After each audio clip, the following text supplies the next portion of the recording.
Shalom, shalom. All praises to the Most High and His only begotten Son. I'm Brother Josiah here with the Watchman 144 congregation. And today's study is called, Is Antiochus the Epiphanies the king of Daniel's 11 and 36? Right? So previously I did a study called, Is Antiochus Epiphanies the little horn of Daniel's 8? Because we got a lot of people that believe that Antiochus, the fourth Epiphanies, is the little horn of Daniel's 8. And they also believe that Antiochus is the king of Daniel's 11 and 36, right? So let's put that to the test. So let's get our first scripture. Let's get Daniel's chapter 11, verse 36. And it reads, And the king shall do accordingly to his will, and he shall exalt himself and magnify himself above every god, and shall speak marvelous things against the God of gods, and shall prosper till the indignation be accomplished, for that is determined shall be done. We know Daniel's chapter 11, the whole chapter is about the kings of the north and the south, speaking on a Sir Lucius kingdom in a Ptolemy dynasty. At the bottom of Daniel's chapter 11, we see a king, right? And the scripture says that he shall exalt himself and magnify himself above every god, right? So let's go see if Antiochus magnified himself above every god. Let's go see if Antiochus exalted himself above every god. So let's get 1 Maccabees chapter 1, verse 41 to 47. And it reads, Moreover, King Antiochus wrote to his whole kingdom that all should be one people, and everyone should leave his laws. So all the heathen agreed accordingly to the commandment of the king. Yeah, many also of the Israelites consented to his religion, and sacrificed unto idols, and profaned the Sabbath. For the king had sent letters by messengers unto Jerusalem and to the cities of Judea, that they should follow the strange laws of the land, and forbid burnt offerings and sacrifice, drink offerings in the temple, and they should profane the Sabbaths and festival days, and pollute the sanctuary and holy people, and set up altars and groves and chapels of idols, and sacrifice swine's flesh and unclean beasts, right? So right here it says that King Antiochus Epiphanes wrote to his whole kingdom that all should be one people, right? And leave their laws and consent to his religion. Now let's go see if his religion was the religion of himself, him placing himself as God, or his religion is something else. Let's get 2 Maccabees chapter 6, verse 6 through 7. And it reads, Neither was it lawful for a man to keep the Sabbath days or ancient fast, or to profess himself to be a Jew. And in the days of the king's birth, every month they were brought by bitter constraint to eat of the sacrifices. And when the fast of Bacchus was kept, the Jews were compelled to go in procession to Bacchus, carrying ivy. On the king's birthday, the Israelites were compelled to celebrate the feast of Bacchus. So on the king's birthday, the king didn't make the Israelites worship him. He made them eat of the sacrifices, and he made them keep the festival or the fast of Bacchus. So let's go get another verse to prove this. Let's get 2 Maccabees chapter 14, verse 31 to 33. And it reads, But the other, knowing that he was notably prevented by Judas' policy, came into the great and holy temple, and commanded the priests that were offering their usual sacrifices to deliver him the man. And when they swear that they could not tell where the man was whom he sought, he stretched out his right hand toward the temple, and made an oath in this manner, If he will not deliver me Judas as a prisoner, I will lay this temple of God even with the ground, and I will break down the altar and erect a notable temple unto Bacchus. So this is Sir Lucius Nicator, right? looking for Judas Maccabee. So he assumes that Judas Maccabee is hiding in the temple. Sir Lucius Nicator, right, which is a descendant of Antiochus Epiphanes, he said, if you do not give up Judas, I'm going to lay the temple down and erect a temple unto Bacchus. So was he saying I'm going to lay the temple flat and I'm going to erect this temple to Antiochus Epiphanes? Because Antiochus Epiphanes is a Bacchus, right? Let's go see if this Bacchus was a feast of celebrating Antiochus Epiphanes. Because if he the king in Daniel's 11:36, which it says this king shall magnify himself above every god, shall exalt himself, right? So let's go look at the feast of Bacchus. So this source is from the Britannica, right? And it says Bacchanalia. Bacchanalia, also called Dionysus in Greco-Roman religion, any of the several festivals of Bacchus, Dionysia, the wine god. They probably originated as the rites of the fertility gods. The most famous of the Greek Dionysia were in Attica and included the little or the rustic Dionysia, characterized by simple old-fashioned rites. So I just want to stop right there. So it says Bacchanalia is also called Dionysus in Greco-Roman religion. And then any of the several festivals of Bacchus. So let's click Dionysia, right? And let's see what it brings up. So it says, so Dionysus, also spelled Dionysus, also called Bacchus, or in Roman, Liber Pater in Greco-Roman religion, a nature god of fruitfulness and vegetation, especially known as the god of wine and ecstasy, right? And if you look down to the bottom line, it says Dionysus was the son of Zeus. So we know that Bacchus is actually Dionysia or Dionysus, right, was a wine god of ecstasy. This was a god that the Greeks believed in. This is a Greco-Roman religion. So in the book of Maccabees, when Antiochus had the Jews participating in the fast or the feast of Bacchus, he was pushing Greek religion on the Jews. He did not set himself up or exalt himself above every god, because he didn't exalt himself above his own customs, which he made the Jews consent to. What was his religion? Grecian religion, Grecian mythology, right? Because we see that Bacchanalia, which is Bacchus, was a Greco-Roman religion. So he forced his Greco-Roman religion on the Jews. And he did not set himself up as a god. Now people say, well, his name was God Manifest. That's a title. We cannot debate facts with just a title. Because the fact that he called or somebody else called him God Manifest, he did not set himself up as God. Let's go see who opposes and exalts himself above everything that is called God.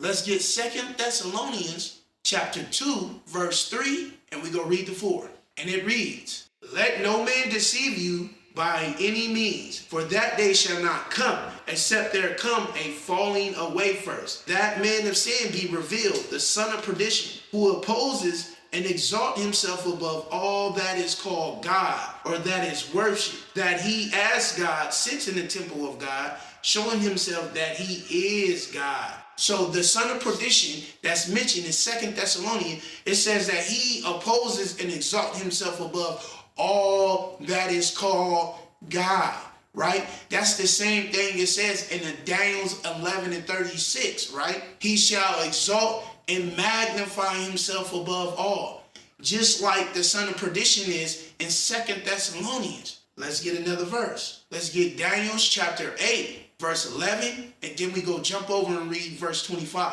And it reads, yeah, he magnified himself even to the prince of hosts, and by him daily sacrifice was taken away, and the place of his sanctuary was cast down. And through his policy also he shall cause craft to prosper in his hand, and he shall magnify himself in his heart, and by peace shall destroy many. And he shall also stand up against the prince of princes, but he shall be broken without hand.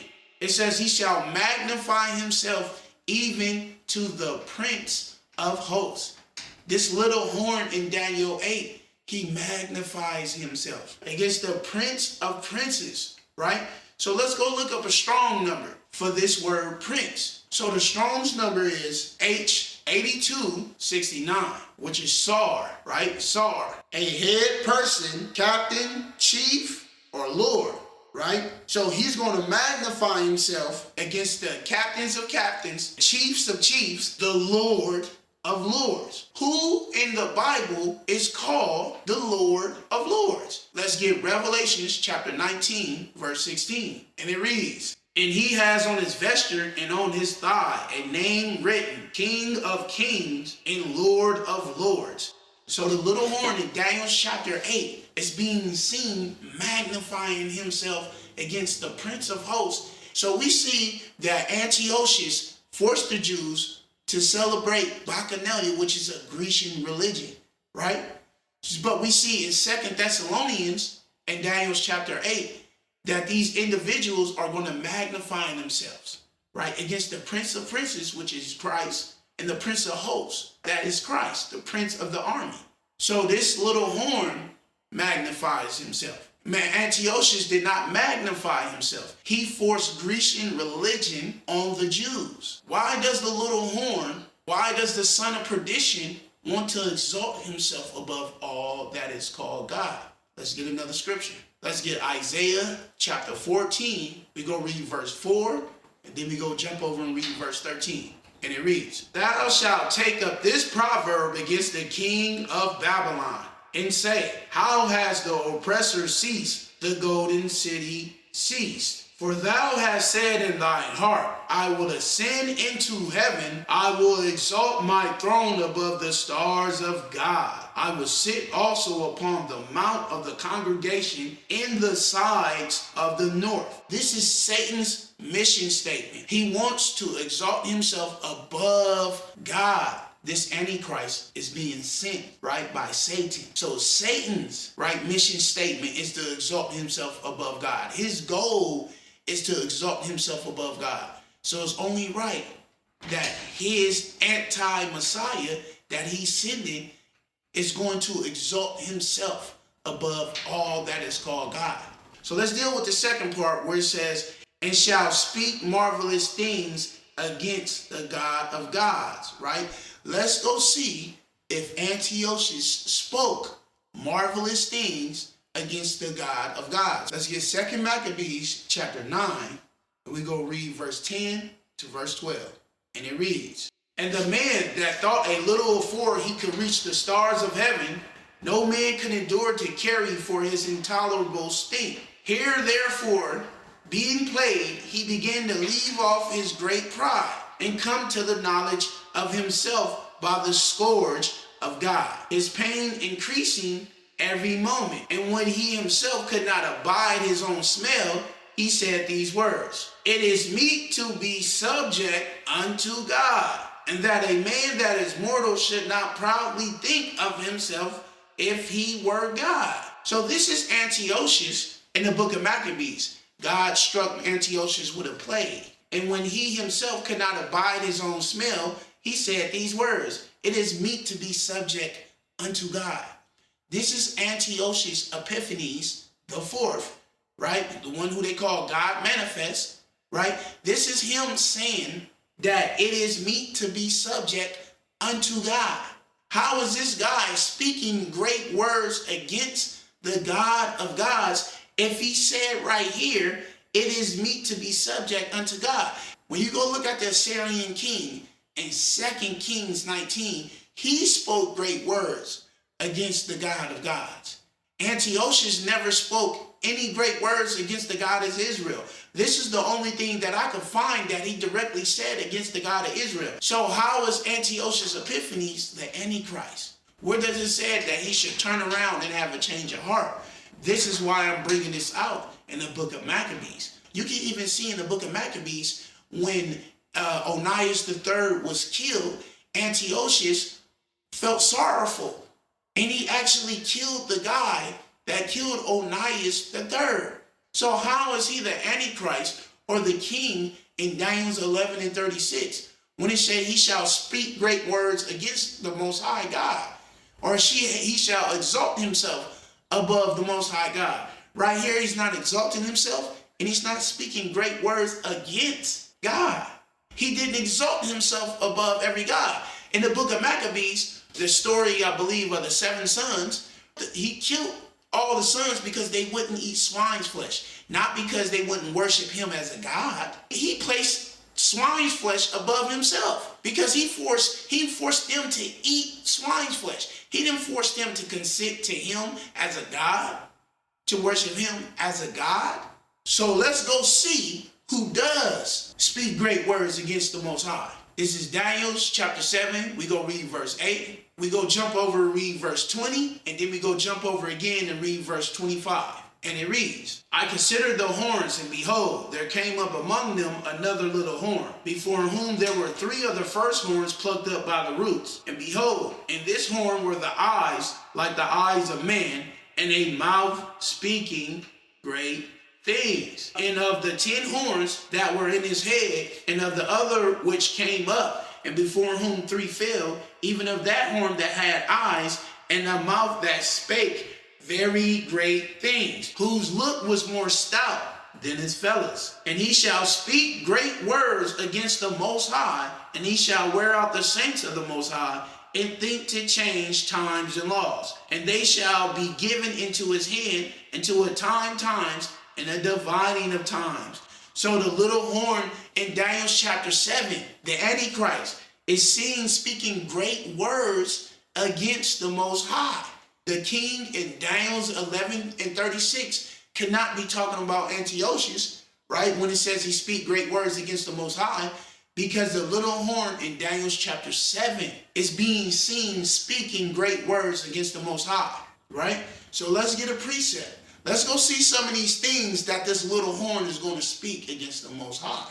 Let's get Revelation chapter 13. We go read verse 1, and we go jump over to 5 and read 5 through 6. And it reads, And I stood upon the sand of the sea, and saw a beast rise up out of the sea, having 7 heads and 10 horns, and upon his horns 10 crowns, and upon his heads the name of blasphemy. And there was given unto him a mouth speaking great things, and blaspheme. And power was given unto him to continue 42 months. And he opened his mouth and blasphemed against God, to blaspheme his name and his tabernacle, and them that dwell in heaven. So we see this beast, right, that's coming out of the sea, which is the same beast in Daniel chapter 7, right? We see this same beast he was given a mouth speaking great things. And what was some of those great things that he said? Right, he blasphemed the God of gods, blasphemed his tabernacle, and them that dwell in heaven. Right, so when Daniel's 11 and 36 says, he shall speak great words against the God of gods, that is talking about the Antichrist, the 4th beast, the little horn, right, the son of perdition.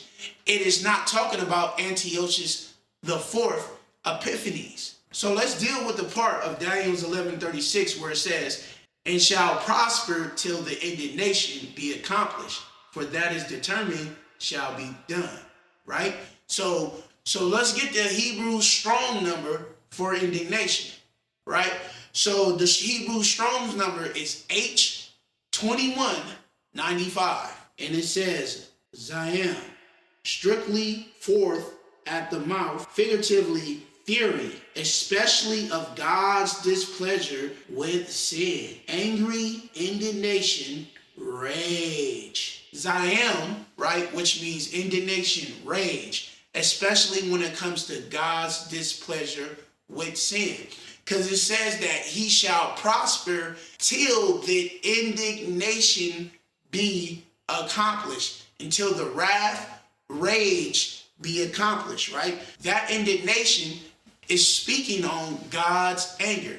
He shall prosper until God's anger be accomplished, right? So let's go get some scriptures on this indignation that it speaks of in H2195. Let's get Isaiah chapter 10, verse 25. And it reads, for yet a very little while, and the indignation shall cease, and mine anger in their destruction So the scripture says, yet a little while and the indignation shall cease. What does it mean by yet a little while and the indignation shall cease, right? What indignation is it talking about? It's talking about God's wrath. So this, my anger and their destruction, that indignation is talking about God's wrath. That's talking about during the end times, during the end days, right? Let's get another verse. Let's get Isaiah chapter 26, verse 20. And it reads, come my people, enter thou into thy chambers, and shut up thy doors about thee. Hide thyself as if for a little moment, until the indignation be overpassed. For behold, the Lord comes out of his place to punish the inhabitants of the earth for their iniquity. The earth also shall disclose her blood, and shall no more cover her slain. He's telling them to hide themselves for a little moment until the indignation, right, be overpassed, until God's judgment has happened. So why is he saying that? Because it's going to be a terrible day. God's wrath is going to be horrible until God's anger be overpassed. Let's get another verse. Let's get Zephaniah chapter 3, verse 8. And it reads, therefore, wait ye upon me, saith the Lord, until the day that I rise up to the prey. For my determination is to gather the nations, that I may assemble the kingdoms. Pour upon them my indignation, even all my fierce anger. For all the earth shall be devoured with the fire of my jealousy. So God is speaking about pouring his indignation on all nations. So when we go back to Daniel 11 and 36, it says that this king shall prosper until the indignation, meaning God's wrath, is accomplished. So that puts this king in the last days, during the days of judgment, during the days of the coming of Christ, the second coming of Christ. So this is God's indignation on all the nations, is this Antichrist. He's the one that shall prosper until God's anger be accomplished, because he is the last individual, or one of the last individuals, that's going to taste God's wrath. So by saying this is Antiochus, you're saying that Antiochus is going to come back from the dead, and he's going to be in the last days. He's going to be the one that's going to prosper until God's anger or God's wrath is accomplished, right? Because this individual is the last individual to taste the wrath of God. So this is why he shall prosper until God's wrath be accomplished. This cannot be Antiochus Epiphanes, right? So let's deal with the next verse. Let's get Daniel 11, verse 37. And it reads, neither shall he regard the God of his fathers, nor the desire of women, nor regard any God, for he shall magnify himself above all. So it says that this king, Daniel 11:36, neither shall he regard the God of his fathers, meaning the God of his forefathers. He wasn't going to regard him. For he shall magnify himself above all. Let's go see if Antiochus disregarded the God of his fathers. Let's get 2 Maccabees chapter 4. We're going to read 7 through 10, and then we go hop over and read 19 through 20. And it reads, but after the death of Seleucus, when Antiochus called Epiphanes took the kingdom, Jason, the brother of Onias, labored underhand to be high priest, promising unto the king by intercession 360 talents of silver, and of another revenue 80 talents. Besides this, he promised to assign 150 more, if he might have license to set up a place for exercise, and for the training up of youth in the fashions of the heathen, and to write them of Jerusalem by the name Antiochus, which when the king had granted, and he had gotten into his hand the rule, he forthwith brought his own nation to Grecian fashion. This ungracious Jason sent special messengers from Jerusalem, who were Antiochus, to carry 300 drachms of silver to the sacrifice of Hercules, which even the bearers thereof thought fit not to bestow upon the sacrifice, because it was not convenient, but to be reserved for other charges. This money then, in regard of the sender, was appointed to Hercules' sacrifice, but because of the bearers thereof, it was employed to the making of galleys. And if you go look up Hercules or Hercules, That is a Greco-Roman god. That's a part of the Greco-Roman religion. So Antiochus Epiphanes, right, gave license to Jason to worship their gods, their Grecian gods. They did not worship Antiochus as a god. Antiochus was trying to Hellenize, spreading Greek culture. That's what he was known for. That's what all the Greeks were known for. Antiochus did not place himself above the Grecian gods. He did not place himself above the state of Greece. That did not happen. Right here, he is being seen regarding the God of his fathers because he allowed Jason to worship the religion of the Greeks and to teach it amongst the Jews. So he did not place himself above the God of his fathers because he Hellenized the Jews. He taught the Jews the religion of his fathers, which are the Greeks. Let's go get another verse. Let's get 1 Maccabees chapter 1, verse 52 to 54. And it reads, Then many of the people were gathered unto them, to wit everyone that forsook the law. And so they committed evils in the land, and drove the Israelites into secret places, even wheresoever they could flee for succor. Now the 15th day of the month Caslu, in the 145th year, they set up the abomination of desolation upon the altar, and builded idol altars throughout the cities of Judah on every side.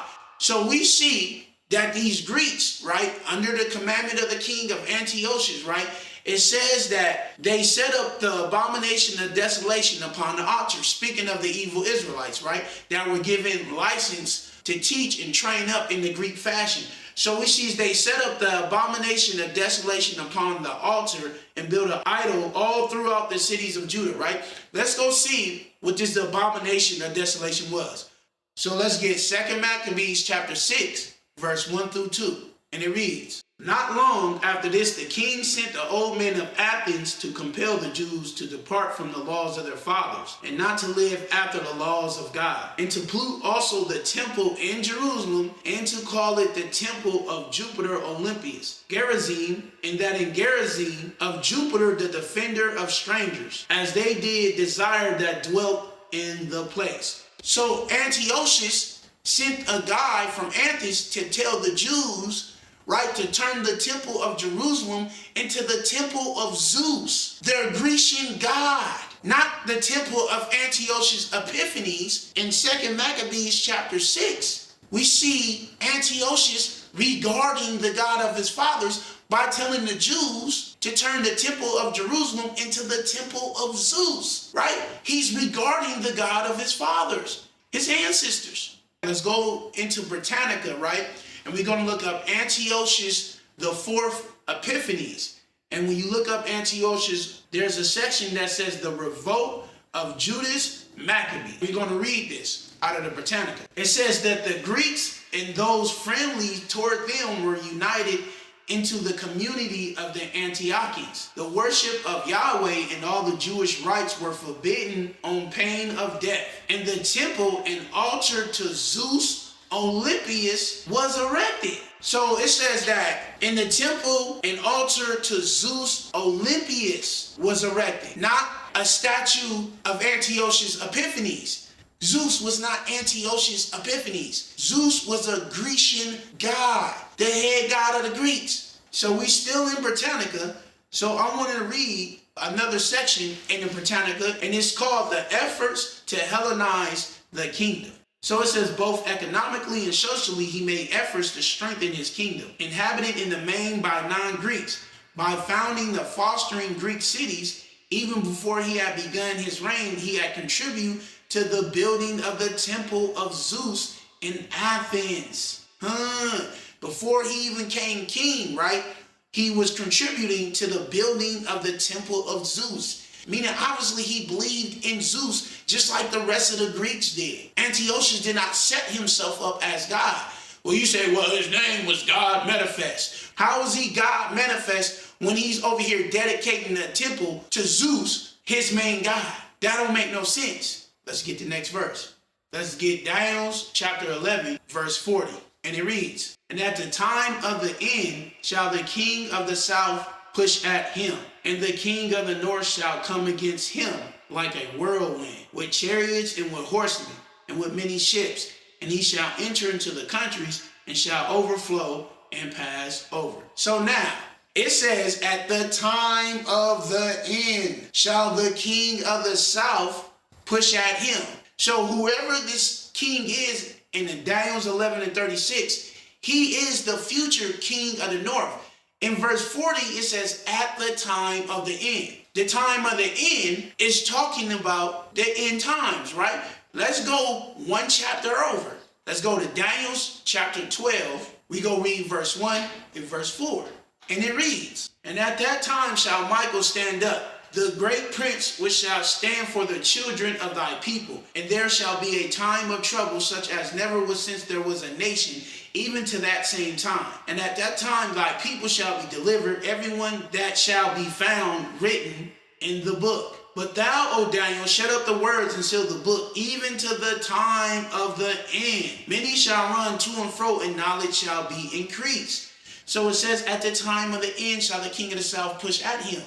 In Daniel 12, and it says, and at that time, right? Because this story continues in Daniel 12. And it says, and at that time shall Michael the prince stand up. At the time of the end, when the king of the south push at the king of the north. This cannot be Antiochus. Antiochus is not going to show up during the end times. This king that it speaks of, he is supposed to show up in the future, and he's supposed to go to war with the king of the south. So this cannot be Antiochus, because it says at the time of the end shall the king of the south push at him. So sometime during the end times, we're going to see a war between the king of the north and the king of the south. This is not talking about Antiochus Epiphanies. We got one more verse. Let's get the last verse, right? Let's get Daniel chapter 11, verse 41 to 43. And it reads, and he shall enter also into the glorious land, and many countries shall be overthrown, but these shall escape out of his hand, even Edom, Moab, and the chief of the children of Ammon. And he shall stretch forth his hand also upon the countries. And the land of Egypt shall not escape, but he shall have power over the treasures of gold and of silver, and over all the precious things of Egypt, and the Libyans and the Ethiopians shall be at his steps. Right? So it says this king in Daniel 11:36, we're going to conquer the glorious land. We know that Antiochus did that, right? And it says he's going to conquer Egypt. We know that Antiochus did that. But it also says that the Libyans and the Ethiopians shall be at his steps. What does it mean that they shall be at his steps? Meaning that he was going to conquer these countries. So at the bottom of verse 40, it says that he shall enter into the countries and shall overflow and pass over. So after he fight the king of the south, which is Egypt, the king of Egypt, it says that the Libyans and the Ethiopians shall be at his footsteps. Well, my question is, did Antiochus go into Libya? Did Antiochus go into Ethiopia? Did Antiochus conquer Libya or Ethiopia? If Antiochus is the king of Daniel 11:36, then he would have to conquer the Libyans and the Ethiopians. Because this is what's going to happen. Because it says the king of the north shall fight against the king of the south, and the king of the north shall go into the glorious land.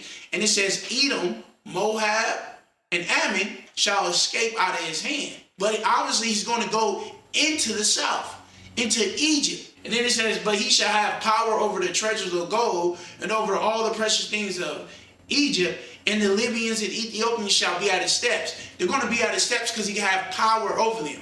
Well, how did he get power over them? By conquering Egypt or conquering Libya or Ethiopia itself. But we know that Antiochus did not go into Libya or Ethiopia. So is Antiochus Epiphanes the king of Daniel 11:36? He cannot be. He did not exalt himself above every god. He did not speak marvelous words against the God of gods. He didn't prosper until God's wrath is accomplished. And he did not disregard the God of his fathers. Right? So this cannot be Antiochus the fourth Epiphanes. This has to be the future Antichrist, the future king of the north, the fourth beast, the eighth head I'm Brother Josiah here with the Watchman 144. All praises to the Most High and His only begotten Son. Godspeed to everyone out there, and I hope to see y'all on the next study. Y'all have a good day. Peace.